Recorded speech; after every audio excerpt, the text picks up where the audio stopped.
All right, everybody, what's up? I'm super excited today because we're going to be looking at this MiiCoffee Apex Espresso Machine.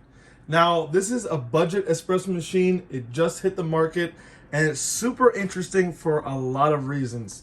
Now, when I say budget, it's in the same category as a lot of the Breville machines, as the GAGGIA Classic, and things of that nature. As a GAGGIA Classic user, this machine right out of the box has a lot of promising features, and we're going to go over that right now. So as you can tell, the first big thing is the PID control system. Now this is pretty cool for a multitude of reasons that I'm going to show you. So if you hold down the plus button right here for about 5 to 6 seconds, you can actually adjust the temperature. You can go down, you can go up. I like to keep it, around 95, 96, 97, but you can go up higher if you want, up to 100. Stock was 95, so I'll go back down to that. Then over here with the buttons, you have your typical on and off. You have a manual shot, then you have a preloaded one. And how the preloaded one goes is you hold this button, right? And then it starts. And you just stop it whenever you want. So that was the pre-infusion. It lasted about 2 to 3 seconds, and now the shot actually pours. And whenever I hit this button again, it is going to save that, and that will be your preloaded shot. Let's just go 20 seconds just to show you. I don't want to waste too much water, but there we go. Our shot is saved. It's going to save. You can see it's going to start going back up on temperature. So like I said, there's pre-infusion. And now to access this and change the time for pre-infusion is the minus button. So we'll come over here. So like that was set to 3 seconds, so that's what you just seen. And you can go up, you can go down. I only went up 1, but you get the point of it. So that's a cool feature. Let's clean this up real quick. I'm gonna go over another really cool feature that I wish the GAGGIA Classic had it, but it unfortunately does not. And that is this bar pressure gauge. Now, I've seen this go up to 12 bars and then slowly go down. It really just depends on how much resistance the machine has. Let's come down here a little bit so you can see it a little bit better. So most of my shots have capped at highest around 12, but it's usually around 9, 6 to 9 a lot of the time.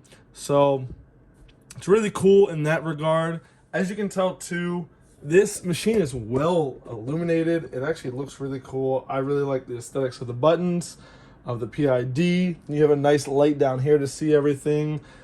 Another cool thing is it is 58 millimeter portafilter. Now this is the stock portafilter. It is actually really nice. It has a nice feel to it. It has a nice weight. Comes with a basket, but I replaced my basket with my VST 20 gram one. The only thing I would say about this that I maybe don't like as much is the handle. Feels really cheap, but overall it is a good stock portafilter. Now it comes with a tamper as well, 58 millimeter. Now I will say it's not the greatest, but it can definitely get the job done, especially if you're just learning how to make espresso. It's way better than a lot of the tampers you get with an espresso machine. Has a nice weight to it, like I said, and that's really cool. I haven't used this yet, but this is to clean the group head. I've just been using the one that came with my GAGGIA Classic. I didn't want to open up another one. But we're going to pull a shot using the manual mode because I'm still trying to figure out the pre-infusion and getting that all set up, so I don't want to really mess with that too much. I'm going to be using my bottomless portafilter by Normcore, which is really funny because if I show you it, the panels to lock in on here are on the side, if you see, versus this is just left and right.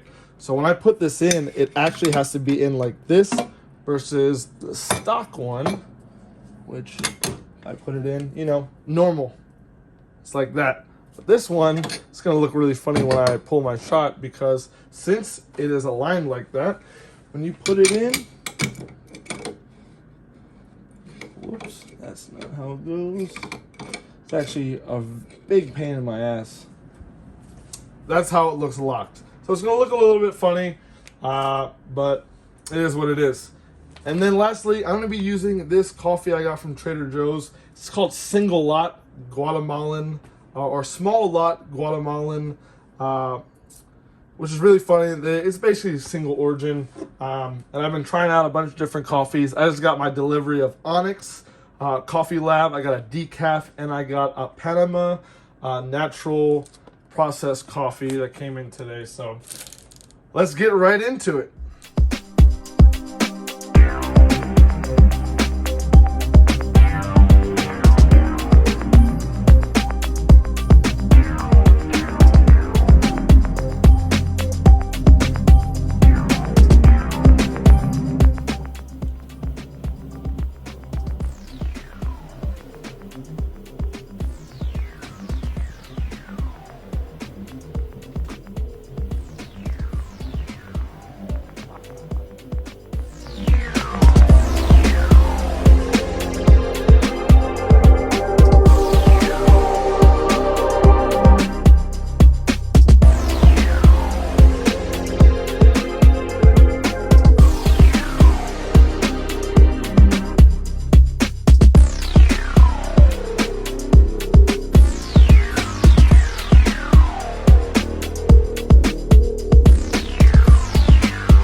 All right, so I gotta say that shot actually was really good.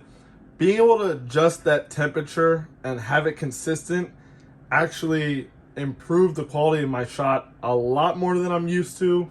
So even though I use manual mode and haven't messed around with the pre-infusion too much, which I have to say and reiterate, I couldn't figure it out after messing with it for a few days, and I've done a lot of research, and a few other reviews that came out about this machine were struggling with it, and it seems that it's not really where it needs to be right now. So hopefully in due time that will be figured out, and hopefully in due time I'll be able to talk about it and really maybe give a guide on it and all that stuff. But right now, just using the machine for the PID and being able to look at the gauge and kind of see where my shot's at in terms of a multitude of ranges that I just simply can't do with almost all of the machines around this price point. I'm really excited to start leveling up my espresso game, and I'm really excited to share this with you. So if you're in the, if you're in the market for an espresso machine and you're an entry level home barista like I am, I got a GAGGIA Classic a month ago. That's where my home barista career started, and a month later I found something that I personally feel is much better for people like me and people that are more experienced. You can learn and upgrade the quality of your espresso just from a technical standpoint with the features that this machine gives you.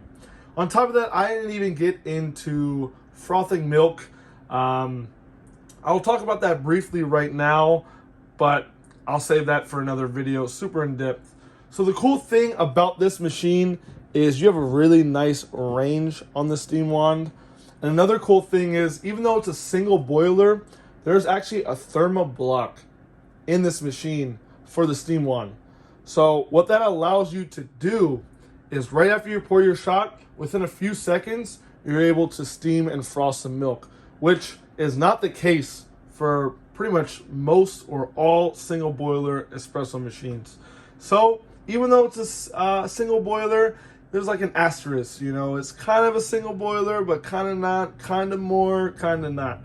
So I will say that the steam quality isn't the best, but at entry level espresso machines is definitely up there.